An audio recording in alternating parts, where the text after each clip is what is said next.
Hello, this is Cole Butler checking in for video journal number 8. I know it's been a couple weeks since I released one of these, but I recently posted a dream interpretation that kind of ties into everything that is going on here, and it's only gotten 2 views so far, but I'd recommend you check that out. A couple corrections from that. I mentioned Dante's 7 levels of the Inferno or Hell. It's actually 9 levels, but the point was that at the time that I had that dream, I thought that it was 7 levels or layers, so there's kind of the subconscious tie-in there. And I was also talking about people playing arcade games and how that was a representation of what people do at the university. I sort of now think that that's more sort of the way that people are handling social justice issues, is like they're playing games but they're not really solving the root of the problem, less so than actually just doing academic studies at a university. But yeah, life has been really crazy lately. I got accepted into a master's program at Colorado State. I got new glasses, so sorry, I know there's a little bit of glare there. My apologies on that. But I got into Colorado State and I accepted, and I've just been working on everything to get ready for that. I'm pretty nervous and uncertain still about taking out a lot of debt. I took a lot of time to finalize that decision, and now it's finalized. I've signed a lease and everything. I've accepted the student loans that I'm going to have to take, and thankfully, I got a scholarship because I am a registered Native American citizen, or working on getting registered. I have family members in the Cherokee tribe and a lot of lineage there, so that helps a lot with some of the costs that I have to incur. But anyway, yeah, just kind of stressed out right now about moving to a new place in less than 2 weeks, and I've been applying to some jobs but don't have anything lined out yet, and I would really like to minimize that debt as much as possible, but I need to take it out now to kind of know that I'll have a secure financial basis. But I think it would be great if I could get a part-time job. I'm just worried a lot about having to do 12 credit hours of graduate work, being involved in a research lab to stay competitive academically, and working part-time as well. It's just a lot on my plate, and I really want to make sure that I'm able to take care of everything in my life and stay in good physical shape and have good mental health, because those things are really important to me. But yeah, I'm just working on getting all that figured out right now. So that's kind of part of the reason for the delay in the video journal here. Also, I got stung by a wasp on my foot and developed a really severe allergic reaction, and I've just been like cooped up in the house for the last 4 days. Had to get a couple of shots for that at the doctor, and it's been raining, so it's just been a weird kind of 4 days, and I've been on a bunch of Benadryl and kind of out of it and just trying to rest and take it easy. But I'm like so used to running around doing physical activities all the time or working outside that I just get really cooped up. So anyway, yeah, basically I just been getting cabin fever, getting stuck up in the house, in the cabin here that I live in by myself. Part of my situation, right now, why I'm trying to get out of it, is that, there's not really, I don't have a whole lot of friends in Hot Springs. I'm from Hot Springs, but if you've kept up with the journal, I've been all over the place. And I'm back in Hot Springs now, but all of my good friends from Hot Springs have kind of moved away, which is understandable. I did the same thing. I'm just back here because of COVID and everything, as you'll learn. And these video journals, and probably this one especially. And I don't want to just ramble too much because I kind of want to get to the main point of doing this whole video journal, which is, just another reason I've been kind of like not doing it, because, I almost, now that I'm here at this point of the story, I almost don't want to do it because it's really hard, because, sometimes telling the truth isn't this great, big, rewarding thing. Sometimes it's really hard because it can put it can put me in danger. I can certainly offend people, upset people, ruin my ability to move forward in the world.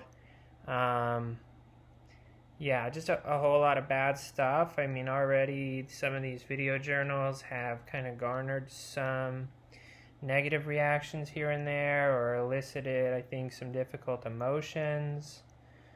So, I'm just not always stoked to tell the truth, especially when it involves me and bad things that happen, but I just think it's really, really important to share my story so that it doesn't happen to other people, and hopefully to help inspire other people to do the same.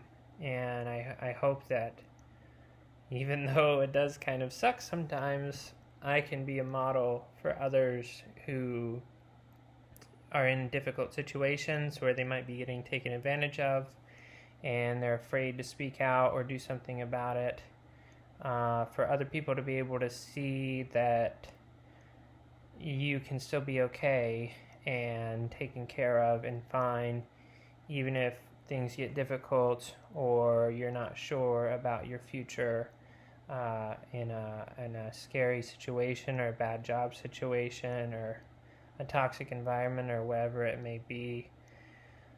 But this whole story of Washington, D.C. and everything that happened there, it's just like almost sort of a blur. I've told several people before. It wouldn't be the first time I've told the story. There's just so many different elements to it and so many different things that tie in that, I know I can get a little bit scatterbrained about it. So I apologize in advance if it's a little bit like we're over here and then we're over here and then I have to jump back in the story to explain something, or I'll probably miss things, and just bear with me. So I'll get right into it then. So I believe where I left off last, I had a death threat placed on me by the boyfriend of a long-term friend of mine, and it made my life very stressful. I had to take it as a credible threat because the guy's dad he has over $1 billion, and I don't, somebody's going to threaten my life and threaten to use that kind of money to get away with it. I'm not just going to brush that off. I didn't think he really would, but I had to take it seriously. I had to go to the police. I had to talk about a police report. I had to be in a position to defend myself. And then that was just really stressful. So basically there was like a week, I think it was maybe 10 days, that I was in Hot Springs before I moved back to DC. So I'll remind you, the arrangement was essentially that I got forced to be in this position where I had to move home during COVID to work remotely. Things kind of got stressful at that point with the project and the expectations on me and my coworker. And so after living in Hot Springs for a couple months, I moved to Florida, where things kind of got bad eventually as well, very dramatic. But the expectation was always that I was going to return to Washington, D.C. to be able to run the clinical trial I was working on in person. And so that's what I did. I decided on July 1st, which would have been just a little bit over a year ago now, that I would return to Washington, D.C. To live and work in person. And actually, if you've been following along with all of the story, the person that I moved in with was the same person that I was planning to move in with when things all hit the fan and I had to go back to Arkansas. So basically I had a place lined up. Unfortunately, the rent went up, so I'll just be honest, I was paying $1,000 a month for like one tiny bedroom in a 3-bedroom, really 1.5 bath townhouse that I was sharing with another roommate. Plus my utilities were about $150 a month, which just wasn't very much money on the salary that I was making. But anyway, so basically at the time I didn't have my car, so I got a rental car. I packed down everything I could in it and drove to DC, and basically my plan was to like drop all my stuff off and go to IKEA, and then like pick up the furniture that I needed, bring it back to the place in DC, and then like drop the rental car off by 5. And I was supposed to put gas in it, because if you don't put gas in it, they charge you like $10 a gallon, which is insane. But that's rental car companies, they're just going to screw you. So anyway, so what happened was essentially like the last hour and a half getting back to DC, it was just really chaotic. I got pushed behind my schedule a little bit. I was on a really tight schedule.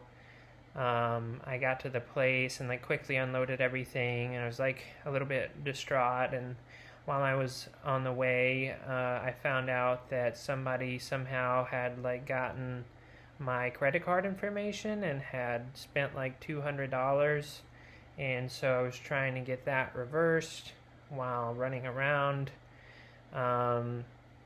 And I was worried because now I had to cancel my bank account right as I'm moving to DC.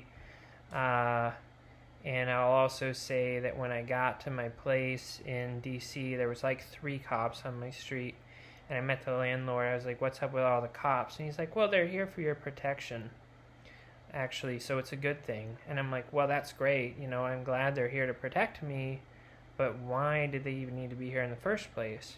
Well, because there was protests going on that street and like a block away on 14th Street in D.C. Because of Black Lives Matter and all the political unrest at the time.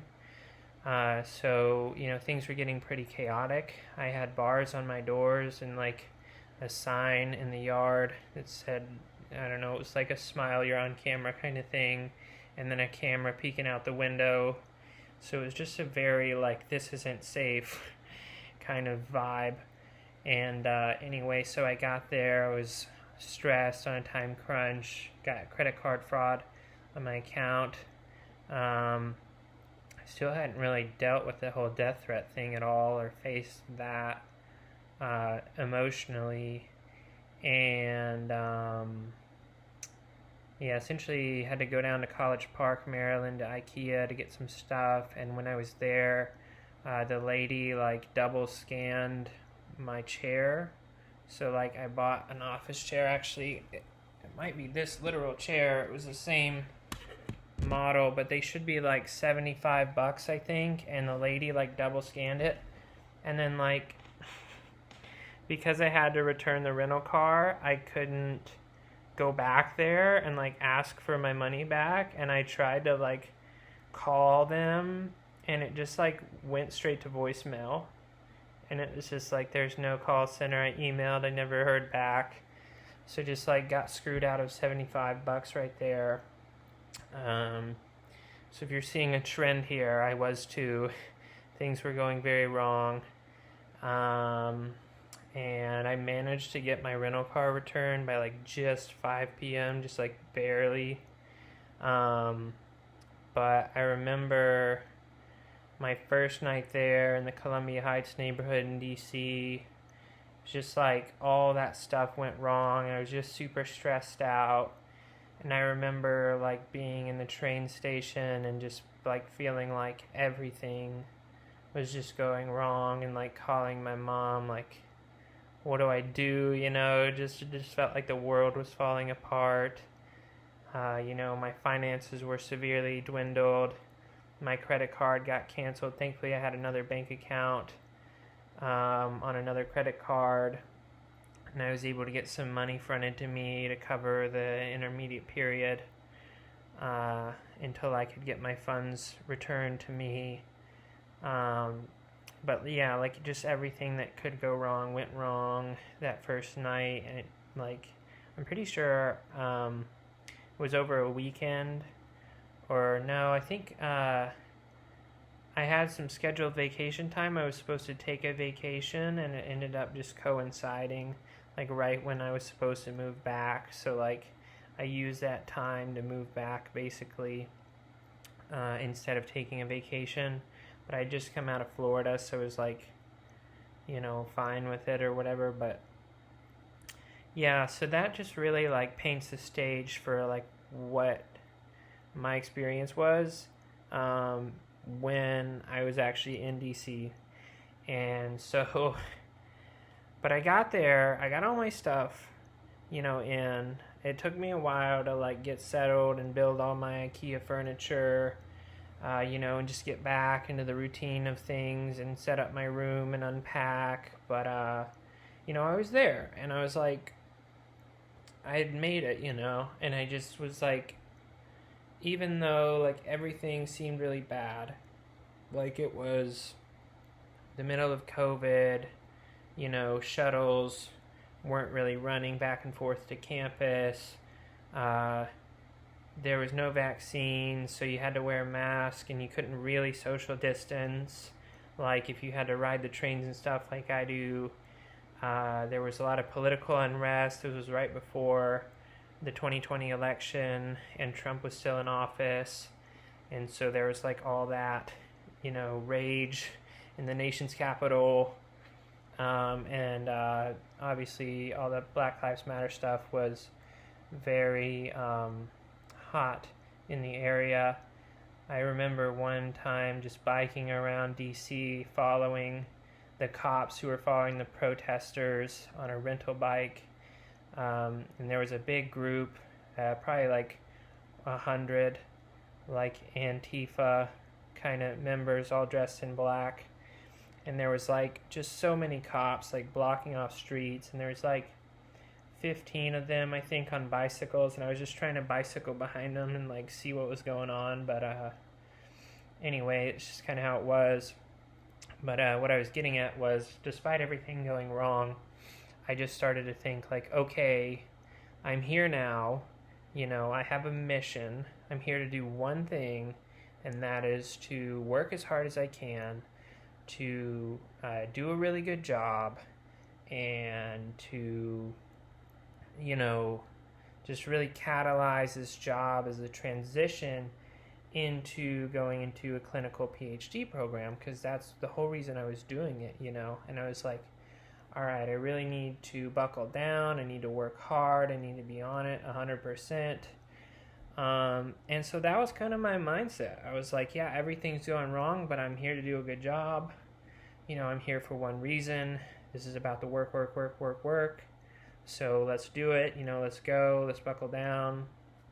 And as I mentioned in the previous journal, I was actually doing really well as far as keeping up with that hours log and challenging myself, and really working. So there's like no time wasted, and I was out working the clock. And I was kind of coming off of that mode of just like being in Florida where I could do that and like feel good about it. But then obviously, with everything that happened in Florida with the death threat, that kind of threw off me, my game, or whatever you want to say. But I was like, you know what, I can still take that energy into this, and I can still try my hardest to do my best. But basically what happened at that point, see if I can hopefully get the timeline on all this right. And again, this is one of those times where it's just really hard to like tell the truth about what happened without like throwing somebody under the bus or making somebody look bad. And that's why like I'm trying to avoid names as much as possible. And if you're watching this, my old coworker, I'm sorry. This is not a jab at all. It's what happened. I really don't want to say this to hurt your feelings because you're really nice and I like you a lot, but yeah, so okay, basically here's what happened. So there was a project that we were working on, and it was a transcription. And so one of the labs I worked in before I came to DC was dissemination and implementation lab, which basically meant that we were doing community-based research, making sure evidence-based practices came into the community well. And so as part of that, you would interview a lot of community members, and then you would have to transcribe the interviews. So I had a lot of experience with transcription and reviewing transcriptions, making sure everything looked clean, looked good. And I'm really, really detail-oriented, so, all the spelling, grammar, and stuff I could check off, pretty well. And so essentially we had this project to do, which was to do a transcription on a meeting that we had. So it was a stakeholder group meeting, stakeholders in the community. In our study, we were asking them targeted questions, about their experiences and things like that. And anyway, so we had like an hour and a half or 2 hour video recording of a Zoom meeting, and it was our job, my coworker and I, to transcribe it. And I had some other things I was working on, so my coworker got tasked with doing the first round of the transcription, and then it was my job to review the transcription and go over it. And so my coworker had some time to do it, and basically, I think it could have been done by like a Thursday or Friday. And this might have been my first week back. I think it was when this transcription got tasked to us. But we wanted to have it to our implementation guy, our implementation scientist on the study. We were trying to get it to him by a deadline, right? And basically it was like Tuesday of the next week, I think, was when we wanted to get it to him, or maybe it was Monday. That's not the most relevant part here, but essentially, my coworker got tasked to do it, and it wasn't a priority, or it didn't get done. And I think on like a Monday or Tuesday morning that following week, it kind of got put on us to finish it, and I was kind of asked, like, hey, do you think you're going to be able to finish this and get it to him by the end of the day today? Him being the implementation scientist. And I was like, well, I haven't received the draft yet to review, but I used to do a lot of this kind of thing. So if you can get it, or if I can get the first draft by like 1 p.m. today or something, then I can finish it up and we'll get it sent out. And I had already been kind of waiting on the draft, but it hadn't come through. So then it got put on my coworker as like, hey, we need to get this out. Where are you at on this? And she was behind, I guess. And so she said that she had already done like half of it, I think this is what happened. I could be getting some of the details wrong, but it's essentially the moral of the story would be the same. She said that she had done like half of it already and that she would have it finished up by the end of the day. And this was a document that was accessible by multiple people at the same time. So, you can do a thing where, 2 people are on the same document and can edit it at the same time. And I went into the document, and she was still basically at the very beginning. So she had lied at this point about how much she had done. And that's when I say, the details are maybe not quite there, but that was essentially what happened. Was she lied about her progress. And wasn't there, like, again, I knew from doing transcriptions in the past, like, it wasn't at all feasible for her to get it done by the deadline that we had proposed, right? So she was like at the very beginning, of the transcription, not halfway through, not even close. Was trying to rush to like cover up her tracks to type out this transcription, which by the way ended up being 42 pages long, double spaced. So as you can imagine, that's a lot of typing, and there's a whole lot of ums, ahs, blah blah blah, even what I'm doing right now, which you have to include. So for her to be able to get through all 42 pages of what that ended up being, and then for me to go back and review all of it, like, you're not going to get it done last minute in a day. It's going to take several days. But yeah, so since she had lied about it and was trying to rush through and get it done, it became very obvious to me at that point that I wasn't going to be able to get it done on our timeline. And since it was going to get passed off to me to finish, and I needed a bunch of time with it, then I had this moral dilemma of, do I lie as well? And do I jump in on the lie?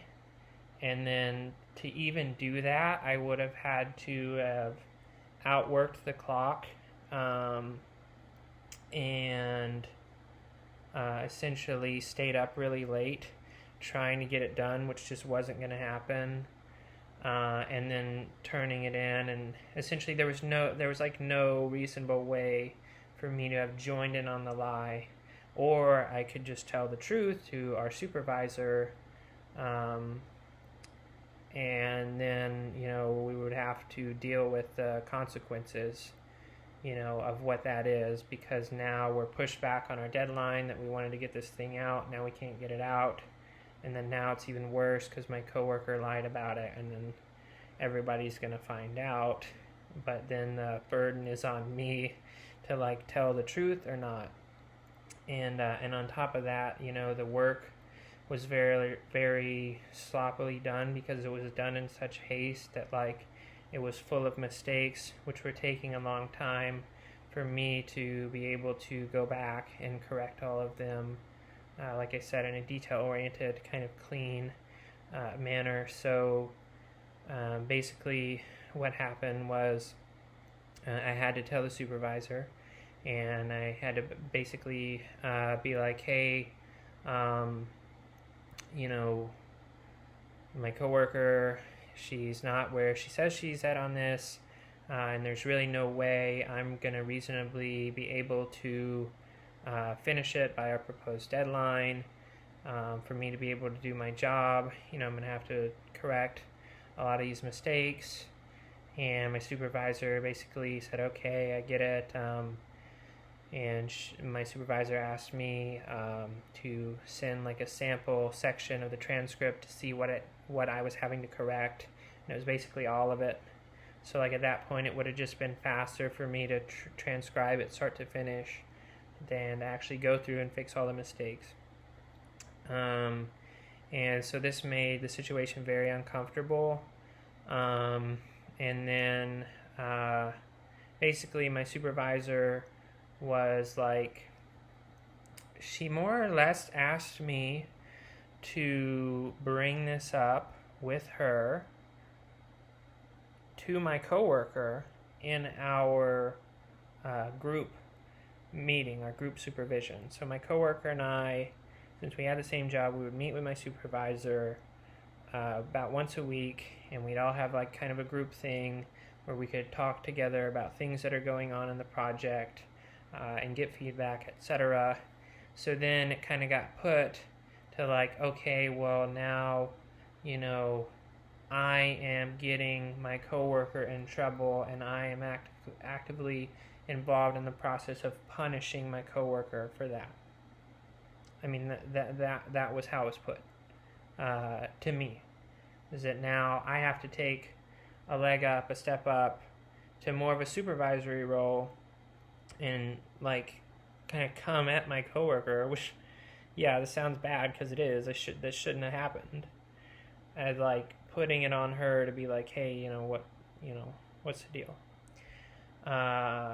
And so that made me very uncomfortable, and in my mind it also kind of subconsciously kind of messed with what is my role in this project, where am I, because I started to feel for the first time, that I was really successful and that I was doing a good job and that I really had a shot at like making it in this field, and that I was on my way to like the next level. And then it was like, okay, but now instead of like my role as a coordinator, I'm doing something that a supervisor should be doing, because the impetus should be on the supervisor to get my coworker in trouble or reprimanded or whatever, or resolve the issue with the whole like basically lying about progress and then needing to revise a timeline, and then being behind on work.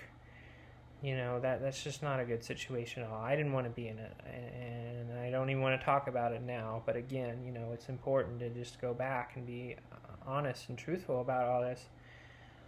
And then, I gotta say something else. It's probably like uncomfortable, and maybe a bunch of people like won't agree with me on this, and I don't even want to say it like this, but like this is just kind of what like it struck me as. My coworker met a lot of diversity indicators, I guess you could say, than I did. I mean, I'm a white male, which in today's academic and political environment, obviously we get a little bit more, we don't get any excuses. I don't know, where there's a lot of feelings of guilt, collective guilt, familial guilt about being a white male in today's society, and where we don't get, I don't know, I'll just put it like that.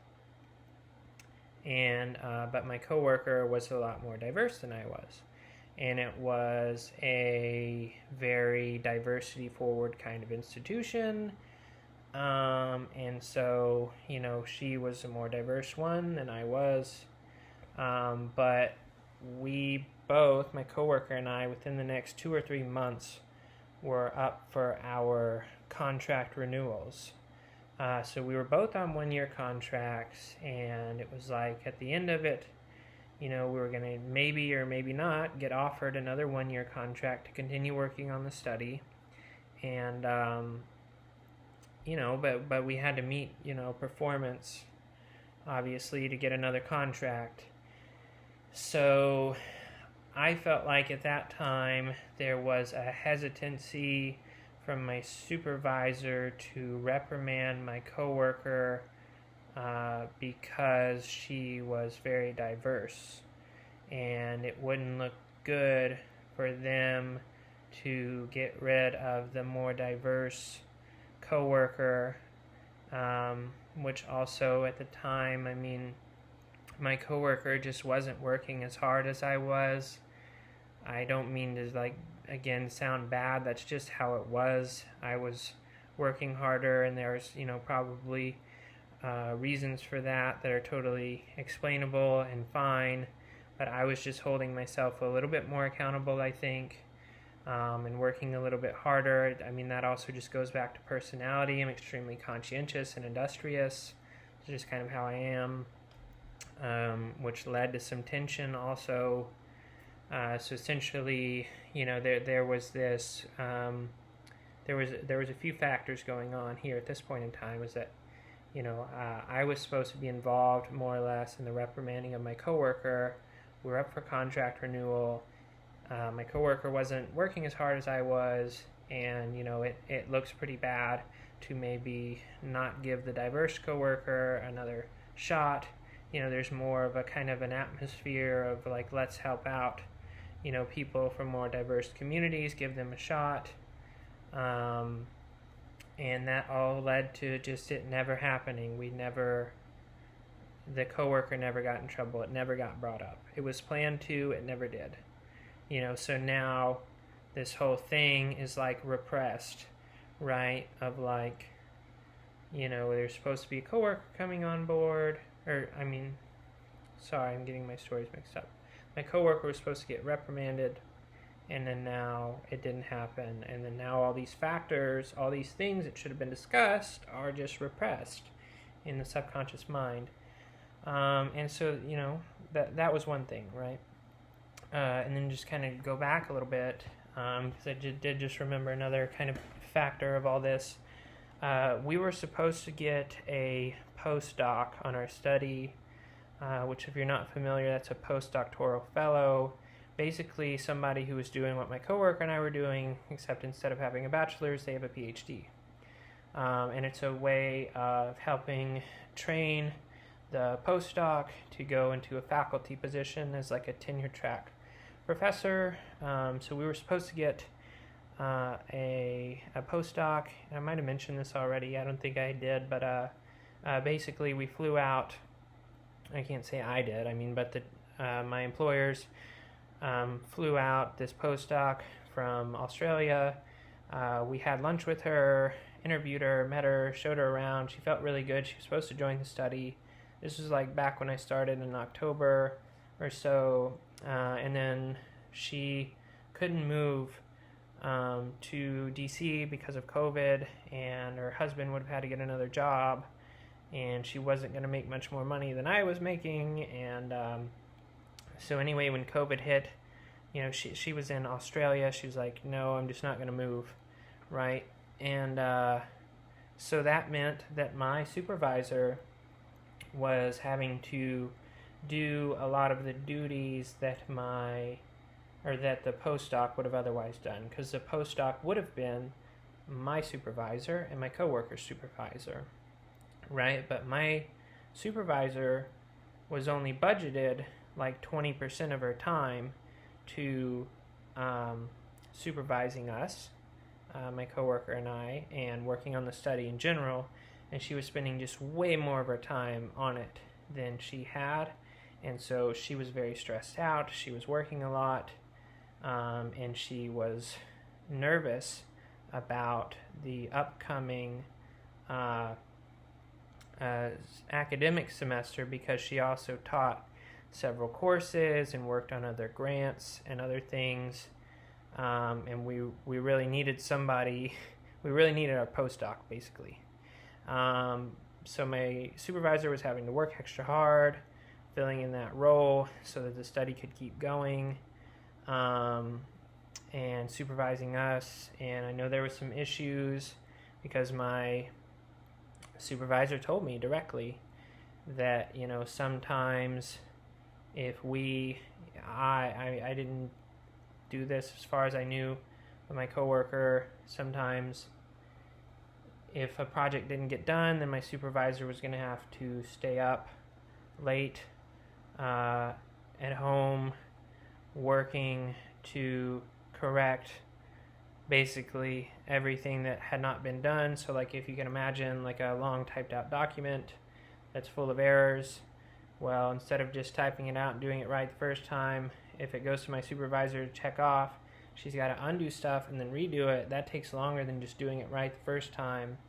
And so, I'd known that my supervisor was stressed out about stuff like that because she didn't have the time to go through and do all that, on top of everything else she was already doing. So some nights she would stay up till like 1 or 2 in the morning and then get up at like 6 in the morning working. And she also had like 2 very young children, like 2 and 4, like 1 and 3, like very young. Her husband was a lawyer, so he was very busy as well.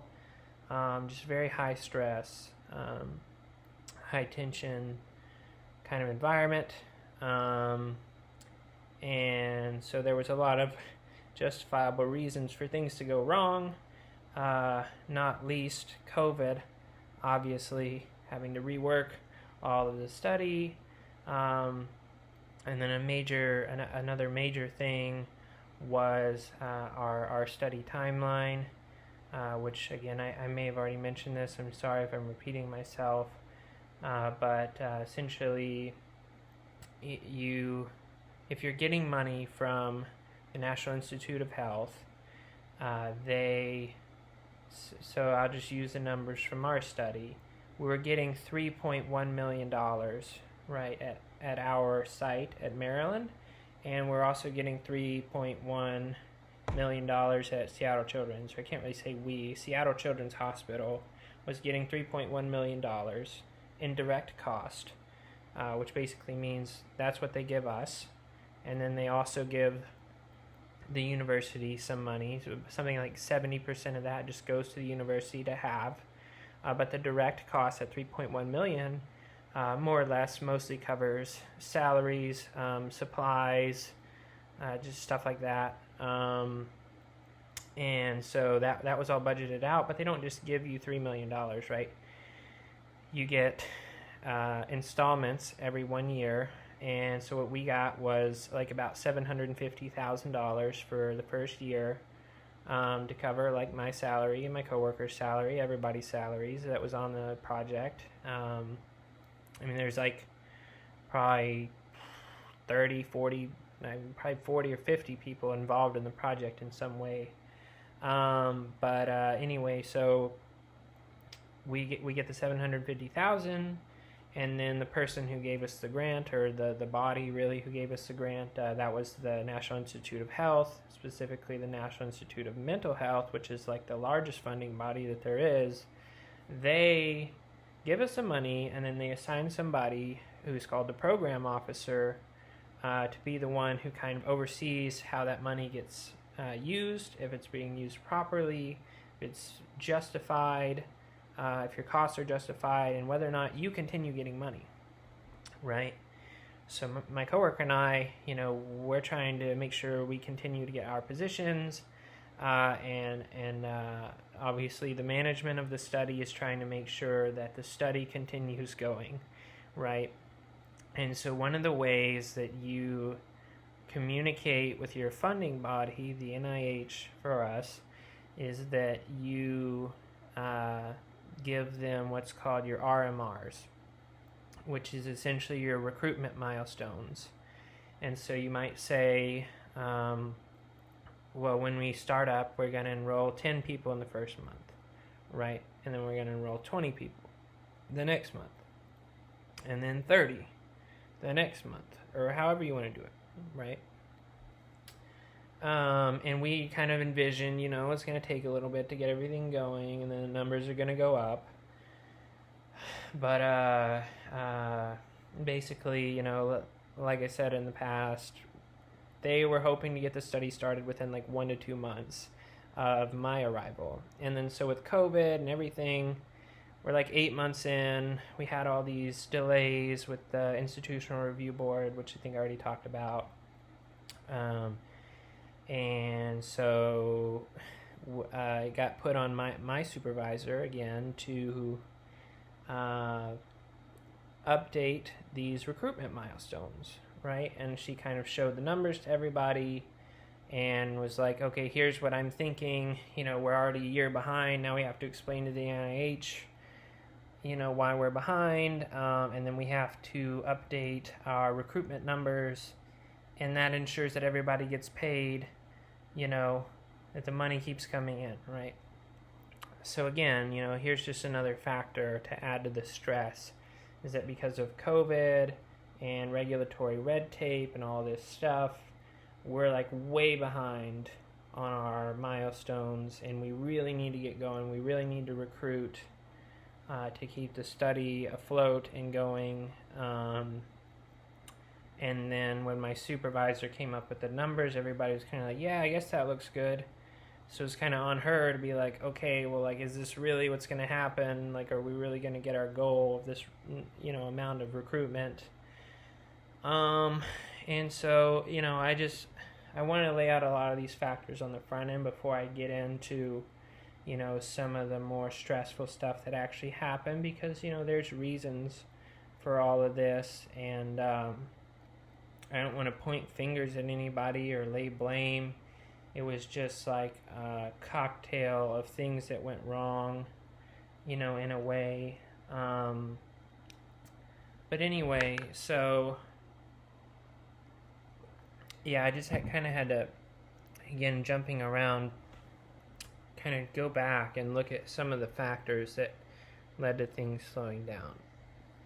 and I'm going to break the clip here. Okay, so continuing in our journey. Um, so, yeah, all this situational stuff then led into another really bad thing that happened. And so I think, again, some of it is kind of a blur. Maybe I shoved some of it out there, just didn't want it to have even existed. But so we were kind of coming out of the tail end of my coworker not getting in trouble. And I felt like some of that repressed emotion kind of got redirected towards me because I'm just going to say it, maybe more of an easy target, even though I wasn't doing anything wrong. And so, essentially, I think it was the following Monday. And like I said, I was in just go mode. I had a big list of things to do, and I was just trying to knock them out. And so what happened was I was working, and I was getting a bunch of stuff done and doing good, looking good on my timeline. That afternoon, there was a big training that we had. It was basically the chief of psychiatry at the 6th largest children's hospital in the U.S. was going to be giving a training to about 20 plus PhD level therapists. And then all of the hot shots on the study, like the PIs, were going to be there. And it was my job to kind of be the guy who handles the video recording and answers any questions, coordinates the whole thing, plan the training, all that stuff. That was me, right? So that was coming up in the afternoon, and I was getting a bunch of stuff done in the morning, and I got an email from some of my coworkers at the Children's National Hospital, and they're used to working on clinical trials, right? So they usually have some documentation that's basically like a checklist, like a timeline, right? And there's a bunch of different points in the study where things go on, and so they had this checklist that they were trying to create. And so they could then say, whenever somebody comes into the study, okay, they've done this, and then they've done this, and then they've done this, right? And keep the continuity of it, keep up with everything, which is important when you have a really complicated, big study like this going on. And so essentially this was just supposed to help us out. Like I said, my supervisor was very busy. And then not trying to do anything that she didn't need to do, and so whenever something came to my desk, essentially we needed to be sure that I gave it a thorough review, and she had made this clear. Again, kind of in that same vein of don't make me go back and have to undo and redo a bunch of stuff because you just neglected to do it. I had to make sure I was responsible for trying to figure out as much of the problem as possible before passing the buck to her. And so basically, I got this email, and we were supposed to have this thing reviewed, and they really wanted the supervisor to take a look at it. And this question came up. And I will say, I was one coordinator on the study, but my coworker was also a coordinator, and there was 2 coordinators at Children's National Hospital, and there was 2 coordinators at Seattle Children's Hospital, right? So there's 6 coordinators on the study, and basically almost everybody from every team ended up asking the same question that I had, that ended in all this getting craziness. So the question was basically this, and this got posed to me from the Children's National people. It was, what do we do about the patients who are in the therapy-only treatment arm. This takes a little bit of explanation, so bear with me. There was 2 treatment arms. In one of them, the parents get therapy, just therapy. And in the other treatment arm, they get medication, and then they get therapy while they're continuing to be on the medication. So all you really have is 2 treatment arms, therapy and combined therapy and medication, right? But then, at these different timelines in the study, we ask questions that we do analysis on. So, say we have a baseline time point. So a parent comes in, they do all the baseline stuff. They don't know if they're getting medication or not yet. They just do all their baseline stuff, and we see where are they at the beginning. And then after 8 weeks, after they've been assigned to their condition, whether or not they get the medication, they're getting the therapy anyway. After 8 weeks, we ask more questions, and we get a measurement of what's happened between week 0 and week 8, right? And that's the midpoint is week 8. And then all the treatment is done, all the therapy should be done at week 16 to 18. So somewhere in there they should be done.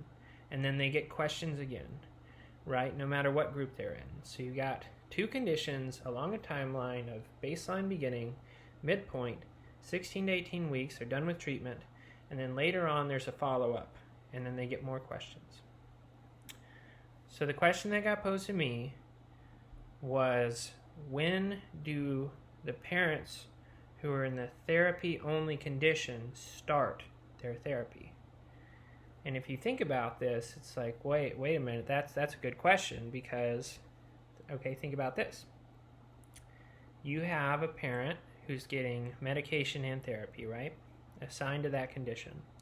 So to get on the right amount of medication, we have to do what's called a titration, which means we give them a small amount of medication. In this case, it was Adderall, like 20 milligrams. We give them 20 milligrams, and then the psychiatrist checks in with them after 1 week, and you say, how are you doing? Get a blood pressure reading, ask some questions. Is this medicine working? How's your ADHD looking? And then if it's not enough, we titrate up. So give maybe 30 milligrams this time. And you got to do that for 4 weeks until a maximum possible dosage of 60 milligrams, because you have to know how much medication to give the parent. So you can imagine, going into a baseline visit, answering questions, getting assigned to that condition, having to go into the hospital to get the medication. You have to get medication counseling, make sure you're being safe. A psychiatrist has to tell you what to do with the medication. And a pharmacist, I think it was a pharmacist, has to tell you what to do with the medication. They have to sign off on it. They have to give you the medication physically, make sure you don't have any questions. I had to give them a safety pamphlet. And then they take the medication for 1 week, meet with the psychiatrist, and then on and on and on. And then after 5 weeks, they have to return the medication. And then, essentially they meet with the therapist, and then they start therapy, right? So what you've got then is maybe on week 6, they are meeting with their therapist. Week 5 or 6, they meet with the therapist, and then they have 1 or 2 treatment sessions before week 8. 1, 2, maybe 3 even treatment sessions, depending on how good you're doing with your timeline.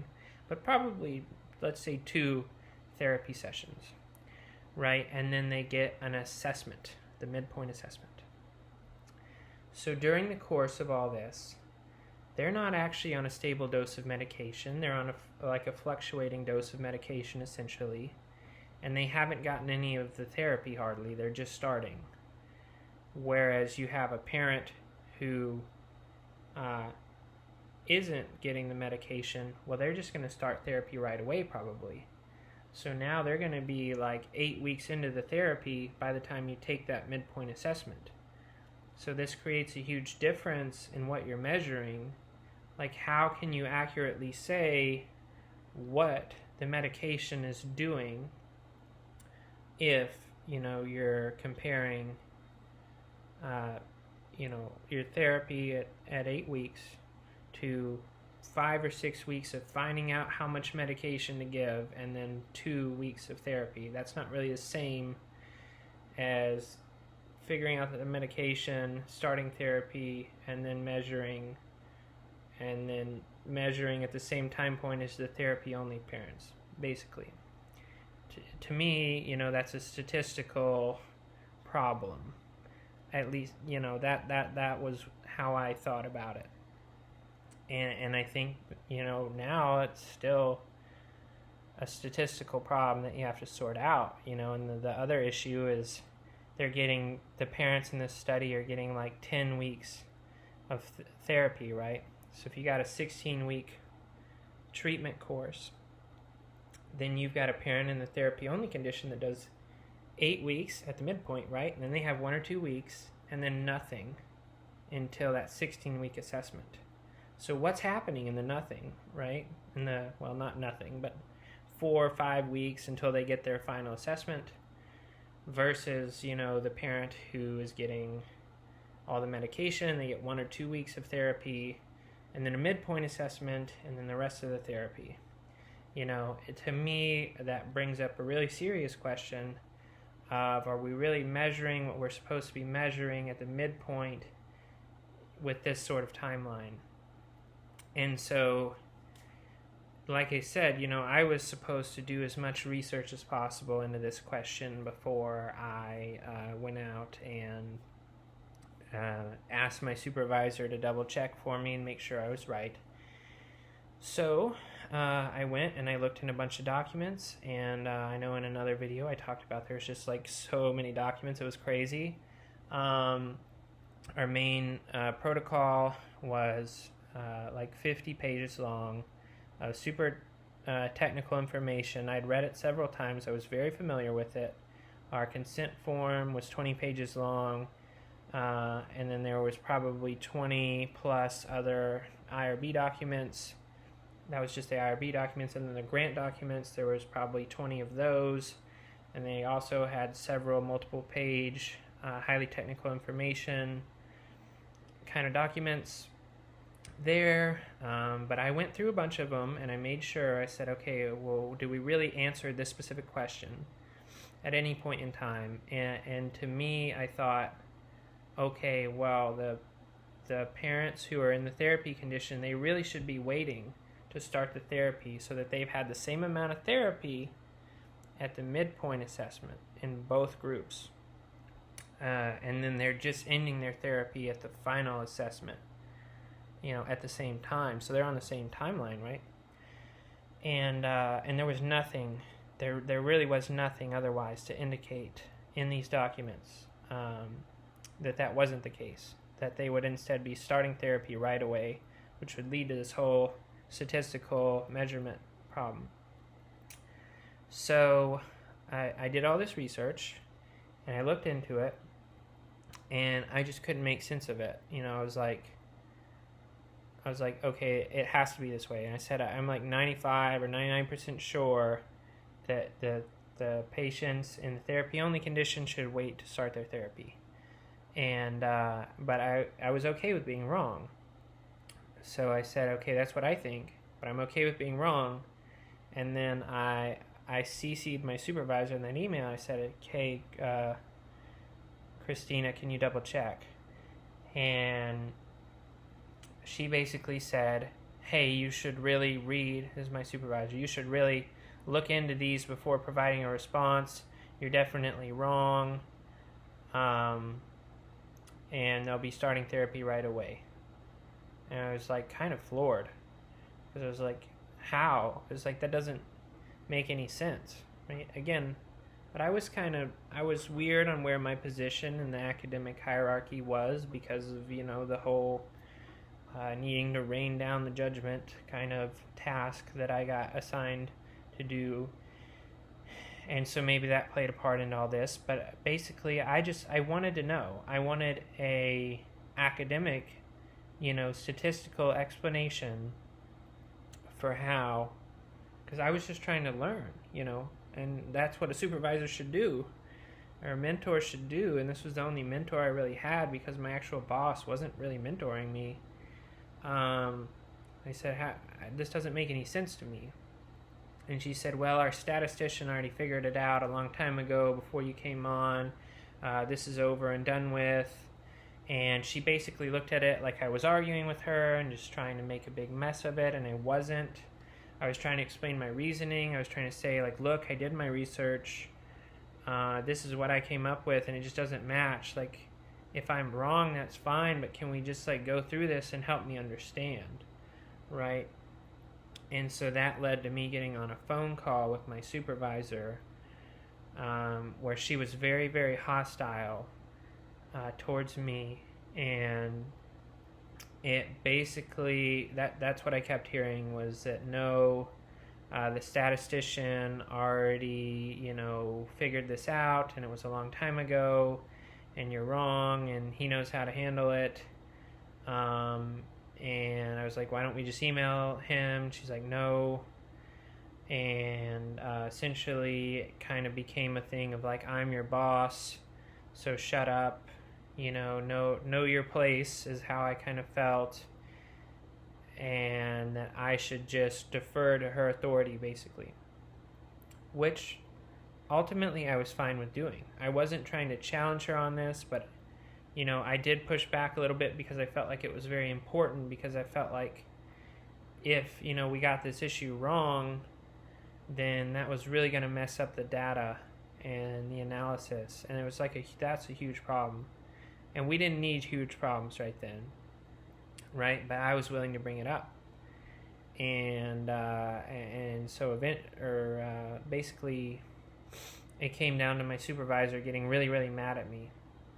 And again, it became this kind of rude thing of like, you're wrong, don't ask questions like this, we already figured it out, you're just being really difficult, and you're making a big mistake by being this difficult, and if you don't stop, it's really going to look bad, and you're going to get in trouble, and that's kind of how it came down to. And I was like, again, I said I would defer to her authority. Well, I was kind of like, okay, like, you win, basically. You're the boss, I get it. So that's fine. But I know that she knew that she didn't convince me, but I was just deferring to her authority, even though that's kind of what she wanted. But, like, I wasn't convinced that she was right, because I didn't have a mathematical explanation in my head. It just didn't make sense. And so I basically said, let's end it there. And she said, no, you need to look into this more, and we're going to get back on a call about this later, and we're going to go through it. And so that made me incredibly stressed. I was trying to go back through and read all the documents and all this stuff. And she eventually said that in one of those documents, it was, I think, the consent form, maybe like an old version of it, in the title section, just one line of the title, it said, I think, like, Group 2, Medication plus Therapy, weeks 1 through 5, and then I don't even remember, but it was like a couple of letters, a couple of lines, and like hundreds of pages of documents, like I said. And it didn't really prove anything. It didn't show what she was trying to show, but she said, well, that's the evidence, right? And it was very poor evidence. But anyway, so again, it got put on me to go through everything and really come back prepared. And it was essentially like, we're going to battle, so get ready, Buster, because I'm gonna bust you down. And so that was bad. And like I said, I had that big training that I was supposed to coordinate with all those high-level people. That was that afternoon. Well, that afternoon, I was in the training, but I was also trying to read through these documents because I was super stressed. and like basically a question got asked to me by that psychiatrist, the head of psychiatry, this scary woman. I love her, but she's very scary. Asked me a question. I just blanked. I wasn't there. I didn't even know she asked me a question because I was trying to read to get prepared for this call that I was about to have right after that with my supervisor. And so thankfully one of the other coordinators jumped in and saved me, answered the question for me, but it looked really bad, again, because I was distracted. And then so anyway, when that training ended, I looked like a fool kind of. And then I got on that call with my supervisor, and she just grilled me, basically. And it was like laden with threats of like, you don't want to do this. You're making a mistake by bringing this up. You should just know your place. Just all this stuff. Like it just tore into me. Again, I was fine with being wrong, but she just kept tearing into me. I just didn't get it. I didn't understand. I was like, why is this happening? And it was really bad. And then I thought, okay, well, maybe this will just be the end of it. I told her she was right. I was fine with it. Again, this question came up several other times from other coordinators that had the same exact question, and then she's like, this has already been figured out. Like, I wasn't the only one asking this question. I was just pushing back on it a little bit because it was very important to be right, and that I also wanted to understand the solution. But, rather than just dropping it right there, my supervisor continued to put me down at least over the next week and make me look bad in front of other people. So like systematically putting me down in meetings, making me look bad, making me look like I don't know what I'm talking about. It was basically like she kicked me down and then she kept kicking me while I was down. And so this is just one example of several, but one very clear example is that I was usually the person who would lead our Friday meeting, which was the big meeting between everybody. So like all the most important figures in the study were there. There's like 15 people, PhDs, MDs on this call, and it was my job to record it, to invite everybody, to send out an agenda and a reminder and the notes and the meeting link and all this stuff. And basically the night before, my supervisor had added an item to the agenda, and it was like just something to discuss, right? And then the next day on Friday, we go into the meeting, and I'm like, okay, I don't know what this agenda item is about. And then I directed to my supervisor, see if she wanted to talk about it. And she said, well, why don't you give it a go? And if you don't know what it's about, then I'll jump in and I'll help out. But it turns out that item was about a meeting that I didn't even know went on with people that were way higher level than me. So something I completely was in the dark about. And so I just thought that it was about something else completely, started talking to bring up the point, basically. Was completely wrong, looked like a fool, talked for like 2 or 3 minutes, at least it felt like that, just to be wrong and waste time for my supervisor to then go, oh no, that's not what it was about at all. It was about this other thing in this other meeting that I wasn't at, that I didn't know occurred, that I didn't get notes for or anything. I had no way to be prepared for that. And again, my supervisor added it the night before, knew that I didn't know what was going on or what that item was about, and then still put me up to try and solve that or discuss that. And then after that meeting, I had an individual supervision with my supervisor, our one-on-one meeting. And I said, yeah, that went all right, except that one item, I just didn't know what it was about. And she's like, well, whenever that happens, you can just, defer to me and I'll talk about it. But it's like, that's exactly what I did. And instead of her talking about it, I just looked like a fool because she let me stumble all over the place and look like an idiot. And it was this kind of stuff, this like weird, subtly manipulative ways of making me look bad in front of the important people, making me look stupid and unprepared, like I was a failure. This way of bashing me out and crushing me out and, just subtly manipulating me to look really bad in front of other people. And I was just like, why is this happening? What did I do to deserve this? And it just went on like that for that entire week at least. And next week I just became very depressed. I had no motivation. I developed a temporary case of clinical depression as I know it. I mean, one of the things is you can't diagnose yourself. Definitely not. And if you don't have a PhD or even a master's level degree, you can't diagnose, and you shouldn't do this. But basically I was running through some of our questionnaires, practicing or making sure there was no bugs in the questionnaires we were asking. And there was one called the Beck Depression Inventory 2, which, if you know anything about psychology, that's one of the biggest depression measures that you would use. And I was like, okay, well, I'm just kind of beta testing it, but let me just answer the questions here accurately. Is that how I've actually felt? And it asks you over the last 2 weeks. And I scored mild to moderate depression, so I was having a depressive episode, and then so I told my boss that this was going on, and essentially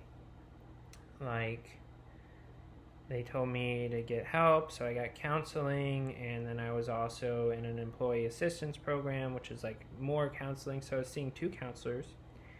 But my boss was like, oh, maybe you should get on medication and blah, blah, blah, and giving me these just basic recommendations.